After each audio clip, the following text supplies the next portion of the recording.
30-point win against Alcorn and then heading into Baylor. Just go ahead and give us your overall thoughts on the past game and preview the upcoming game. Sure. It was good we had a week of practice, and I think the way the schedule is set up for us, it's really good for these young players to really focus on us. And there's lots to improve with this group, and so we've had a lot of opportunities to show that on film, to teach and practice, and then watch them try to give them a few things of going, hey, we're really focusing on this today. We're really focusing on this. And sometimes with a young group, you have to be very repetitive in what you're doing of just trying to find some consistency with that. And just seeing, I thought we were very poor in Baylor with our transition defense and offensive shot selection and turnovers that led to transition, which is hard to guard. And so just continuing to work on that. And it was really good to see some of that translate into the Alcorn game. I thought we moved the ball well. Thought we got out in transition and ran. Number one, ran hard, but number two, ran to correct spots, which helps eliminate some of those turnovers and creates better spacing for you offensively. So, again, it's just the process, of getting better and showing progress for them daily, I think, is important. And then as we head into TCU, obviously, they have a top 10 win over Notre Dame. They're 9-1. They're extremely talented. They're deep. They're old. It's going to be a big test, but I think for us, it's about how do we show improvement from Baylor to Alcorn State to TCU, and I think that's the approach that we're going to take. We're going to see a big in our league, the size of Sedona Prince with Smuda at Liberty and Boulder Ava at Middle Tennessee, and how they defend with their 5 as a rim protector. I think it's going to be a great opportunity for us to see that early in non-conference play, and then how do we build from that heading into conference play against opponents with large centers. I was going to say, for Isla and Avery, what's kind of the challenge for them to see this? Yeah, I think it's, when you look at TCU's defensive numbers, I mean, obviously they had a tough one against South Carolina on Sunday, but everybody's going to have a tough game against South Carolina.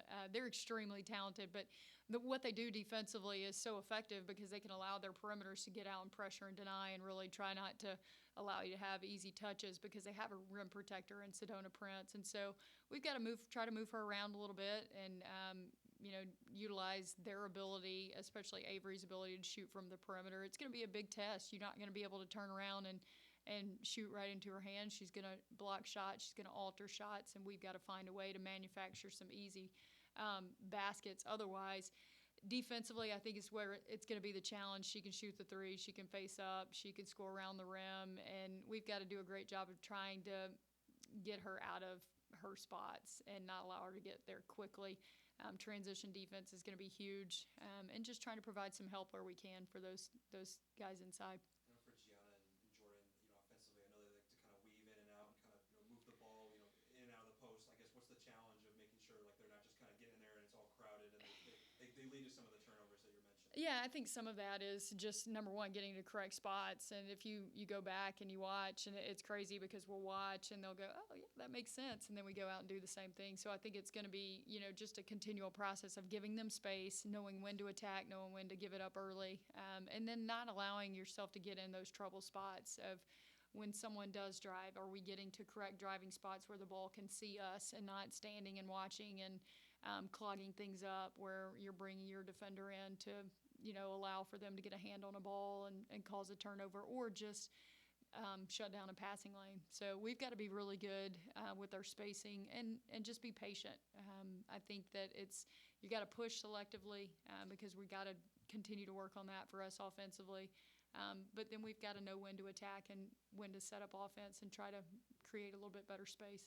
We think it's allowed Paris to kind of finally get to the point where, I know we talked about practice-wise she was competing, but now it seems like game-wise she's starting to kind of produce. I think we've just been trying to encourage her to attack and be herself and be aggressive. And I think when she saw a little bit of success from a scoring perspective at Baylor, I think that gave her that confidence. And, we've really tried to focus with this group of, we live in a results-based world. Like, we want something instantly, and that's really hard for all of us as humans, but especially 18 to 22-year-olds.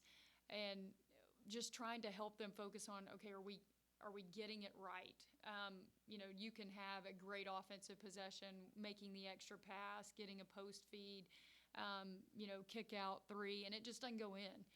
But are you doing the right things? Because if you do that enough, you get enough of those possessions, then it's going to start to happen. But she's one of our best downhill attackers, and I think she's got the ability to knife in there and really probe and create some opportunities. I just felt like she was a little passive, and she was trying to, I think, find her way. And she's gaining some comfort and some confidence in that. It's really cool to see. So we need that from her, and I think she's just going to continue to take off from there. I thought she had a really good floor game on Saturday. I think 5 assists, only 3 turnovers, and one of those was really late, like a minute to go, and just tried a post-entry pass from about 40 feet. But really liked how aggressive she's been, and we need that. This group needs that.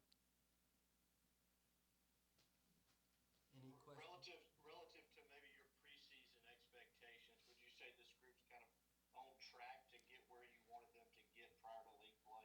Yeah, I think so. I mean, I'd love to have had a game at SFA and a game here against Southeastern with Avery out there. What she does from an offensive perspective and how they defended, I think would have been very beneficial for us. And that's neither here nor there. You can't get those games back, but I think we're learning. Those are two very, very veteran and experienced teams that. Southeastern led Nebraska, was ranked in the top 25 late in the fourth quarter there, and beat Charlotte. Like, they've got beat Memphis, beat Southern Miss. They've got some good wins. They're not, it's not like they're not an experienced team, but I would like to think that we're making progress. I think this group has a chance to be really solid once we figure a few things out. If we can just eliminate the turnovers, and guys, I can't tell you, like, we are running a ton. We run for every turnover. We have a consequence for it. Like, we are holding them accountable, and at some point they're going to get sick of that. And I'm okay with an aggressive turnover. It's the travels. It's the, just not being in correct position and not understanding, hey, this is what we're looking for. And I was just talking to Coach Hester about it, same thing. They've had some issues with it as well. And it's like, okay, making sure we're putting them in the correct spot schematically, and then them understanding what we're looking for. But it is, okay, are we addressing it? I can't gripe about turnovers. I can't gripe about transition defense if we're not addressing it in practice. And we obviously are. I think it's just, we're starting 3 freshmen. That's, I don't know, maybe Kevin can figure out if anybody else in the country is starting 3 freshmen or not, but I love it. I told him the other day, you can get frustrated about making a mistake, or you'd probably be frustrated somewhere else not playing as a freshman, because there are a lot of freshmen out there that aren't getting to play, and I think they're talented. I think as they're learning each other and learning to grow into those roles, I think this group can be really solid. G and Rob have continued to lead us well. I think Robin's taken her leadership from a vocal standpoint up a whole other level, and it's been really cool to see. She wants to win. She wants to be successful, and it's contagious for everyone around her. And I think you're seeing it across the country, too, of, like, it's hard when you don't know, you don't have a lot of minutes with each other to be a really good defensive team. And I think you see it because of all these rosters are new. I mean, you can look at the top teams in the country, and heck, Kim will tell you, my team isn't defending the way that I think they will be, later in the year. It takes some time, but kind of it was a long-winded answer to your question of, yes, I'm pleased with, the progress we've made. We are nowhere near where I think we can be. But I think we've got some pieces if we continue to work the way that they're working, and continue to buy in to what they're buying into. I think that this group can be really solid when we get to conference play. Thanks. Awesome. Appreciate you guys.